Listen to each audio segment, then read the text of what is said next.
These are all my various hacks. I house sit, so I can choose fancy houses or just really any place that feels like it's alone and I can have a lot of silence. That's what I did this past few days, actually. I was on a house that was only 7 minutes away, and the puppies were super cute, and I was in a back house by myself, and because I'm secluded in a place by myself, I'm not distracted by, "Oh, I have to do laundry, I have to clean this, I wanna go hang out with my roommates, blah, blah, blah." I'm just completely just You're by there. myself, and so I got a lot of writing done, actually, and then being on a train, all these little hacks of not having an office and forcing yourself to get into that state of flow.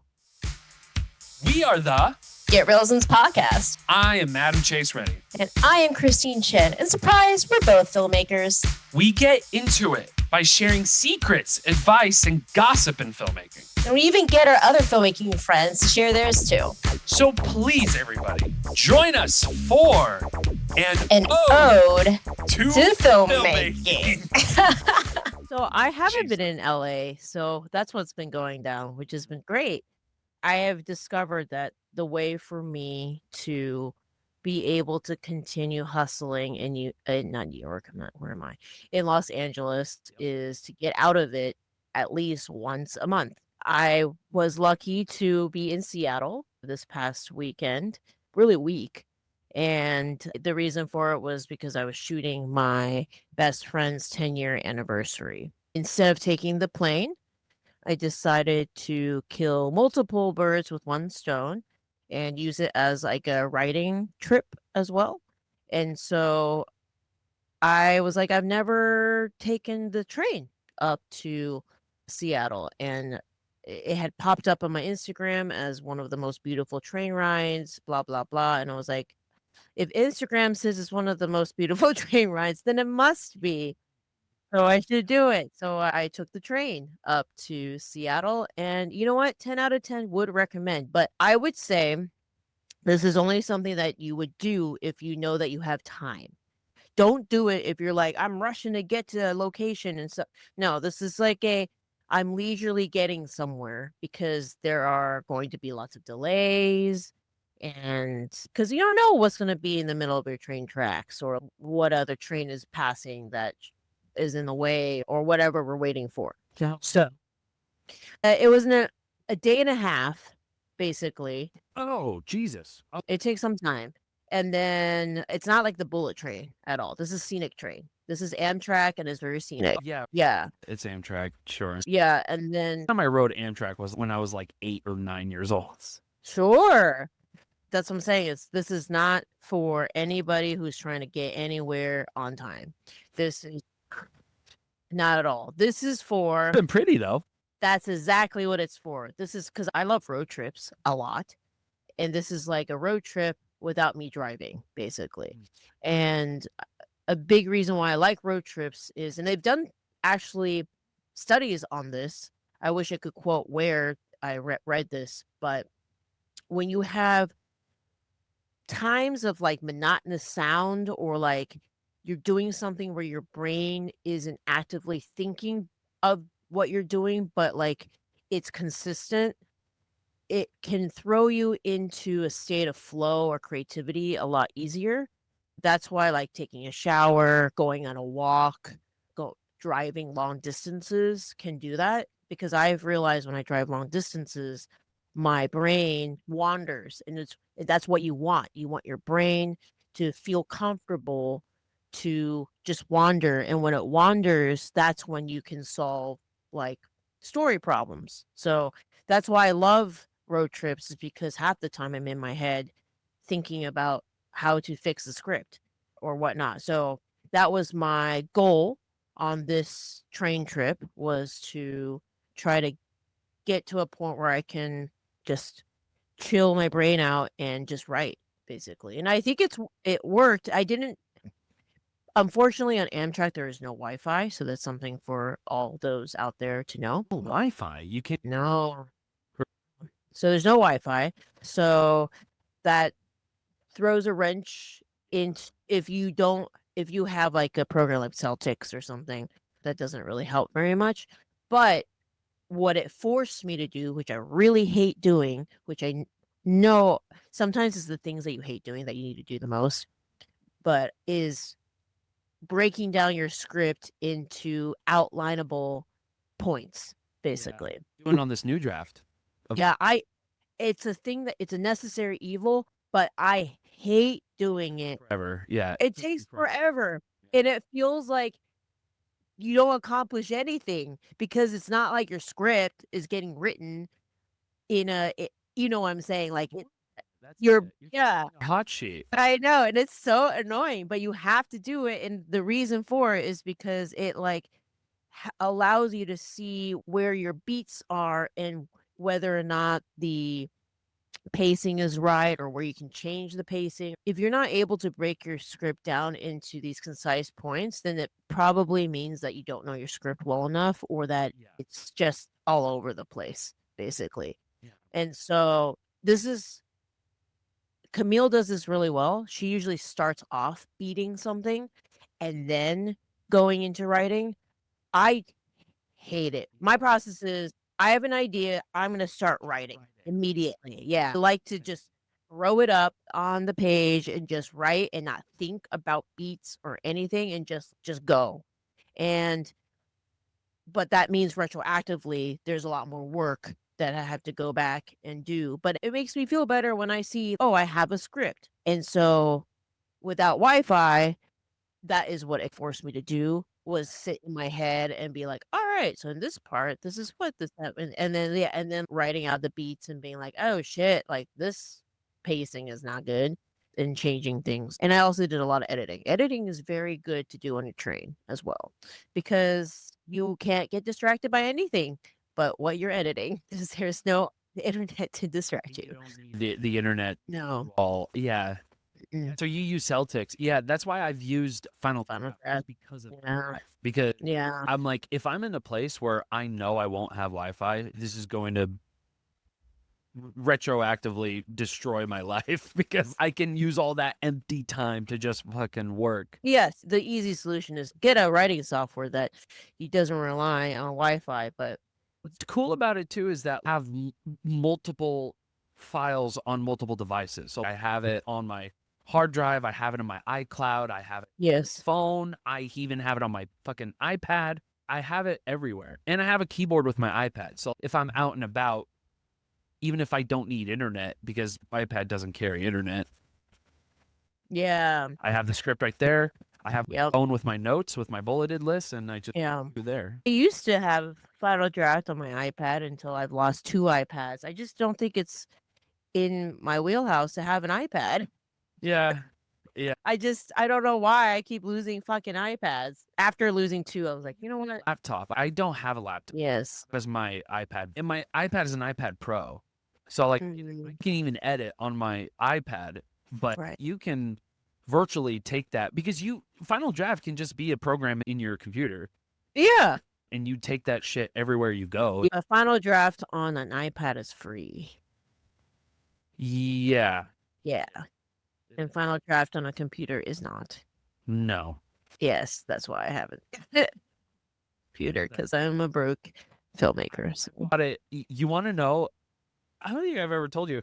The first check that I got from Writer's Block, Yeah. Final Draft. Oh my gosh, what a cool story. It was on sale, and it was like an old Yeah. version of Final Draft, and it was exactly the check that I had. I keep forgetting that Writer's Block was your first gig. Yeah. Official gig, paid gig. Paid as a PA, just in the film industry. It's so funny. Teresa had to like teach me basically everything. Shout out Teresa. She got married recently. Congrats. Yes, you did. Congratulations, Teresa. Yes. But yeah, no, that's so it's beautiful. It's a beautiful train ride. You can go it goes through there's a section where you go by the ocean, right? Oh, It's awesome. Awesome. Yeah, like on my way back it was during magic hours, which was even more awesome. pictures and shit. Yeah, and then like I had my book, I was reading as well and everything, and it was just like so pretty. And then like there's a section on the way where you're in the mountains and there was like snow and all like in the mountains. So it's a beautiful ride. So that's what I'm saying. I thought it was great. 100% would recommend. Nothing going on though. Correct. If you have to plan for it, you have to be like, all right, these 2 days are duds. But I treat it as a moving workspace, basically. So I'm able to actually be on my computer and type out the thoughts in my head instead of like me driving and just we're trying to remember it while I'm doing my road trip. And driving, it's even worse. I have to open up voice notes like on my watch. Like I Yeah. open up voice note because I can't type. I'm too scared to do that. You do that, but Not recommended, guys. Don't do that. Don't. I know. ever do that. Don't be me. You know. Yeah. I know. I'm trying. Christine says not as she does. No, I'm the worst. I know. It's so bad. But I- work done though. You did Oh yeah, done, but a lot. at the behest of other drivers around you. If you see Christine drive Wait, at least 2 or 3 lanes away from her. I'll be happy when a friend of mine took the driverless Uber thing. Yeah, she thinks is awesome. I'd be in pins and needles. I'd be pooping bricks, dude. Really? I count. I don't have. Do you have control? I don't know. I don't like that. Like, it's terrifying because then I'm just in a death trap box, and I'm at the behest of what the robot does. You know what I mean? So, I guess. let's say there's like a sidewalk, there's a street, right? You needed to drop me off. Is it just going to stop in the middle of the street, or is it going to pull off? And is there going to be oncoming traffic? And where are you going to pull out? I don't know. Going to drop me off there? I'm like, I'm sure they've tested all this stuff, and there's driver, I could be like, oh, just go over there. Go to that parking Mhm. lot, or, oh, just stop here. I'll pop right out immediately. I'm sure they have accounted for all of these issues. I think you just need to try it out and see what happens. I don't think they did, Chris. I think I've outsmarted the sit. No, probably. Yeah, probably you're right. It's just the fact that you don't have no control is terrifying. Yeah. At least you recommend train ride. Yeah, that's funny because I never thought about it. Every time I think about trains, I think about Harry Potter. So romantic. It's a very romantic mode of transportation. I go to the movies by myself all the time. Yeah. as well. It's great. It's great. Writing while you're on a train is great. Or just reading when you're on a train, editing when you're on a train is just, it just makes you feel great. You're like, oh, look, I'm an artiste. Oh, look, I'm editing while I'm passing the ocean. Like, it's so much better than on your stand-up desk treadmilling while you're seeing just your edit in your room. Like, it's so much better to be like, look up and be like, oh, look, there's some cows. And then like edit and then be like, wow, look at the mountains and look at the snow. And then it's not cheap though. I think Is that what he said? it was not bad. Actually, it was totally, if you buy things ahead of time and you buy coach, like totally very affordable. And tip is that I learned this pretty fast on the first time when I went. This was my first Amtrak ride. So there's this area called the observation deck, basically, which is fully glass windows type thing. Okay. And you can stay there the whole time. So I bet you buy the seat. I basically went walking around the train and I found this area and I was like, oh, wow. You mean I can sit here and instead of sitting in my seat? No, it's public. So I learned this. Oh, I'm like a pro now. Because the first time around, I didn't bring any snacks. I didn't bring any food. I had no clue. I just had no clue. I didn't know what to expect. And the second time around, I packed food. I packed snacks. I went to the observation deck and I spent the whole time there. Yeah, just like immediately found a desk. I had my own desk and just worked there from there the whole time. And it was awesome. It was awesome. Yeah, it's a moving desk. It's a moving desk showing you the U.S. topography. Yeah. So I guess I've just been trained as a frequent flyer to think that can't be safe to just move around. It's a train. It's on rails. What difference does it make? the difference is it's slow. The difference is it will take you a day and a half, which almost pretty much was like 2 days, almost. I would spend that entire time in the office. Hmm. Yeah. No.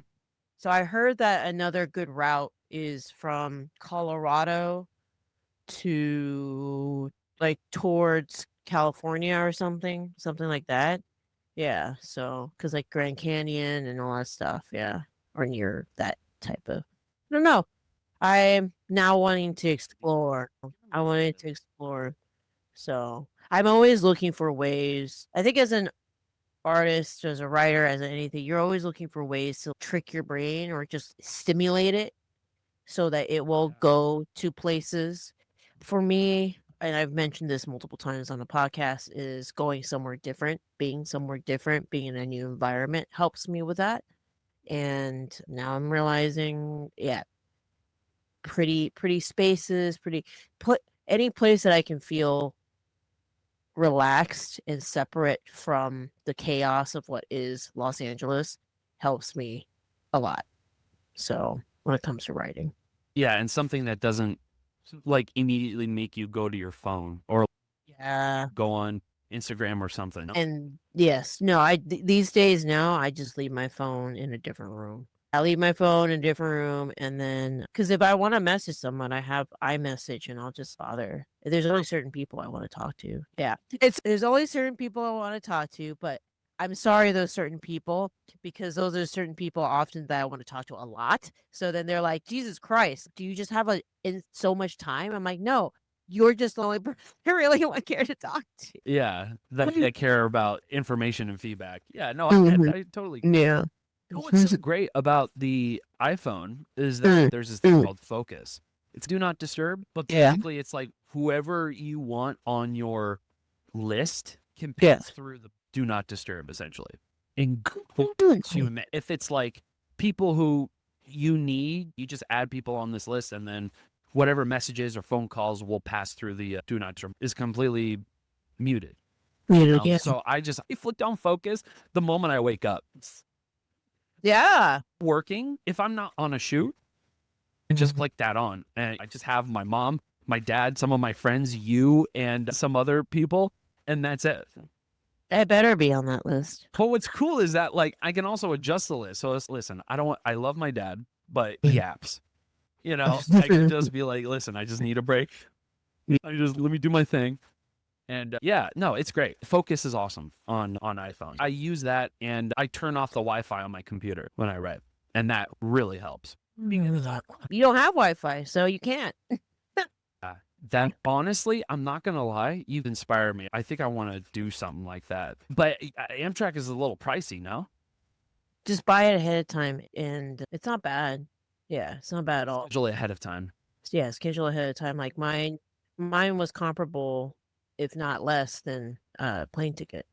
Yeah, so it was totally worth it. And yeah, no, it was great. It was great and then it's like I felt like I was on vacation, but I was working the whole time. So then I didn't feel bad. I have this weird thing where I don't like to take time off because this has been beat. And yes, it's just years and conditioning of like fun is bad, basically. And I'm working on that. But this gives me the illusion that I'm still progressing, but I'm still having a vacation. I'm still off. Maintaining your discipline of writing and working. But this is like a neat little treat for you, right? Is like you get to go around and see all the pretty stuff and just the brain out really is like okay, maybe not like it flows. Sorry, like the flow state. Zoning out is mouth breathing stuff, but no, I meant flow state. When you're in that flow state, it's almost like nothing else is like interfering with your shit. And if it can get you there, hell yeah, dude. It's awesome. Highly recommend. Pay for the workspace. Yeah. An office, and I'm just fucking cubicle. Yeah. And if I want like a windowed like corner office, that's $3,000. I'm like, yeah, no. So yeah. These are all my various hacks. Yeah. So I house sit, so I choose fancy house sits or just really any place that feels like it's alone and I can have a lot of silence. That's what I did this past few days, actually. I was on a house that was only like literally 7 minutes away, and the puppies were super cute, and like I was in a back house by myself. And because I'm secluded in a place by myself. I'm not distracted by, oh, I have to do laundry. I have to clean this. I have to, I want to go hang out with my roommates, blah, blah, blah. I'm just completely just You're there. by myself. Yeah. And so I got a lot of writing done actually. And then being on a train, all these little hacks of not having an office and forcing yourself to get into that state of flow. So it's always, you always have to trick it. I don't know. Yeah. But yeah, highly recommend. But yeah, other than that, I was just telling you that I working on a commercial in a few days and stuff like that. So thank God. And I'm PAing on it. Yes, because we're never above that. Yes. And it is, I hope I'll learn something. You can always learn. I think it's expected. Yeah. So a friend of mine gave me a very good compliment recently. He said, when I watched Urzuli, what I saw was a director who had immense respect for all of the positions. And I was like, huh. It was like, that's one of the nicest compliments ever. He's like, that showed me what kind of director you were. Yeah. And I really appreciated that because I feel like that's when you AD or even do any other. I think ADing is one of the, what I do appreciate from producing and ADing anything is that you have to have respect for all the positions. Like you watch, you see how everybody works. Or I've been lucky to have done pretty much every single position ever. Yeah, I've done makeup, I've done sound, yeah. And when you've done each position, you just know what it takes for everybody, and perspective helps with knowing what people need to do their jobs. Give them that time too. Yes. Like it all evolves around time, and how much time you have really dictates what is the most important. And sure, there are deviations, Yeah. compromise, but it wasn't like it was impossible. Was it hard? Yeah, it was hard, but it was very rewarding, especially seeing the final product. It's such a fun movie, and I had a great time doing it despite all the circumstances. I know. And I often revisit it. I'm like, man, did I kill my crew? I hope they are okay. Half of the things that were going on, we talked about this so many times on the podcast, but yeah, like half of the shit that went on was out of your control. Yeah. Like the rain and the water coming up in that stupid lake area, the beach area. Yeah. Nightmare. And even Stryker was like, I'm just thinking about just walking into that water. Just solve all my problems. Goodbye, everyone. Where I could see, because I see Stryker in the morning, like when I wake up, I can see him like across the roads. Wish I took a picture because I see him in the distance next to the water, and he's just staring. He's just standing there with both his hands, just staring at the water. Yeah, and then I would come and join him. Yes. So funny. He would be like, cool.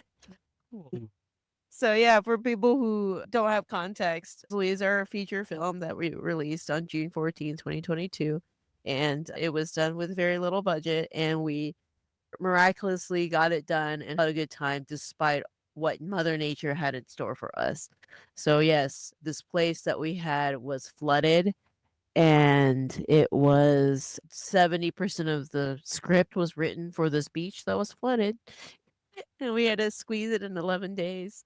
Yeah, it was a tricky one. It was. Yes, It was but really tricky. but that is a lesson in. So now, having done this for so many years and watching other directors and who's a good director, not a good, any position isn't when things go perfectly. It's always when shit hits the fan and you got to figure out how to pivot from it. How do you respond, and How you respond to it, how you compromise, and how you do it within the time that you're given. And that is that's when you can tell who's a pro and who is not. Because the people who are not will freeze, they will freak out, they will emotionally react in a poor way that affects the rest of their cast and crew. they will refuse to be flexible and or not be able to make decisions in a timely manner. And Or you work with a very sociopathic, may even be narcissistic director and blame it all on the crew. everyone else. That happens a lot as well. Yeah, but I think that is the difference. I can't remember when our last podcast was. Did I let you know that we also did a event called Scene Lab? I No. talked about it, but I don't know if it was on podcast. But Yeah. yeah, let's I was talking about Elizabeth True, who's a friend of the podcast and a very old friend of mine, and I were like, you know what? back on the pod, by the way. Yes, she's awesome. We're like, fuck it, which a lot of people in LA are feeling is fuck it. Times are changing and walls are crumbling, so we need to take control and make things happen ourselves. And I will always hear the speech from South by Southwest by one of the Mark Duplass. The cavalry is not coming. You are the cavalry. Become the cavalry. And every time when I'm like, fuck it, that I think about that speech, basically. And so we created this event called Scene Lab. And what Scene Lab is a safe space where 4 to 5 directors work with 8 different actors, because each director is paired with at least 2 actors, basically, and they workshop a scene from something that they're working on or about to direct or writing or whatever. And we wanted to do this because if you think about it, as a director, when do you get to practice? You get to practice when you've spent many thousands of dollars to fund a full-on film and you're on the set, and that's when you get to practice. Basically, rehearse. That's like you have to pay Correct. everybody. Like it requires money. But there's really no space to just like test things out unless you're like really close to your cast and crew and can be like, hey, please come hang out with me and let me try this real quick. But I also know that at a certain level, you've probably already done that multiple times with your cast and crew, and you just can't do that anymore. Yeah, correct. Yeah, so Scene Lab was that play space, and it was great. So we had 5 directors. I was one of them, and then 8 actors, and then we just workshopped different scenes. So I workshopped a scene from Holiday Across the Pond, which is a script I've been working on. And then there was a director in there that wasn't a writer, and so he workshopped my scene from En route. And then there's 2 other ones who did their own stuff that they had written. It was fun too because you get to watch other directors, and I think you learn. The issue is at a certain point you're just aiding people who you can't learn and you aren't learning much from anymore. So it is always a treat to be able to AD an actually good director, right? Because then you can watch and observe and learn and see what they're doing. But also, so much of this time you're so freaking busy that you don't have time to truly like tune in and observe somebody either. So this was nice because like you're not in a rushed space. You don't have a million elements coming at you like lights and camera and all that stuff. And you're just there watching how people elicit different reactions or performances from their actors. And the reason why I went on this tangent is because you learn really quickly who's really good at directing. And I think if I could give advice, it would be understand that when you're on set, yes, you have your full scene, but sometimes you need to know that things are going to be edited down. Right. So sometimes you just need a very specific reaction to a specific line, to a specific look, to a whatever. So don't be afraid to only do that little section. And what I could observe was for people who hadn't directed a lot, they would always go to the top. They would redo it again. They would redo the scene over and over again, even though maybe what they were having an issue with was like one specific part and they just couldn't figure it out. They couldn't figure out like why it wasn't feeling right or something. It literally could just be a one tiny moment that you didn't like. And there are times when like you should go from the top because it helps build the momentum in the performance and whatever, and allows the performer, the actor to build into it, right? If it, a super emotional scene, crying, that type of stuff. But sometimes it's just, hey, I want you to say this one word this way in these different inflections type thing. You don't need to be David Fincher and do 20 different takes, 50 different with an infinite amount of coverages. But you have the budget. But you have to have the edit timeline in your head. That's how I feel like I would interpret like all of that as a filmmaker. But there can be extremes though. So I read Blood, Sweat, and Chrome, so that it's Mad Max, the making of Mad Max. And from the interviews of the actors, what I'm deciphering is the way George Miller directs is an extreme. He only directs the edit, basically. So he doesn't give his talent context. So he'll just be like, do this one little section for this one word this way. And they have to just trust. But do you see how that can be a mind fuck to a performer as well? His is an extreme. So his is not even doing the entire scene once at all, which is what was driving a lot of the actors, annoying them, is because they have zero context of the entirety of the scene and they're just pinpointing specific moments and whatnot. So that was what, from the interviews for that book, that was what they were complaining about, is that. So it seems like there's the directors who like, you just go over and over of the same freaking entirety of the scene, Fincher, a million different ways. And then there's the directing just the edit, so getting zero context of the entirety of the scene and just doing little bits and points. Like, that would be so annoying to be like, all right, so before you have context of the scene, pick up this water bottle. Like, why? Play around with this. Right. So it's very interesting. Yeah, But- you'd learn a lot. We are a little over time, though. Yeah. We gotta Yes, plan we're for gonna do this. Thank you, everybody. You know what time it is. This is the GetRealisms.com time, ladies and gentlemen. Get your let's get your Yes.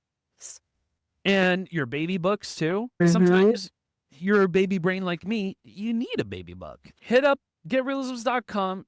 Get it today. Don't wait. Yes. Wait, the cavalry's not coming, ladies and gentlemen.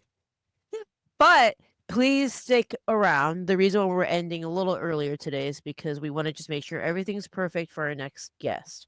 So our next guest is Michael Goy.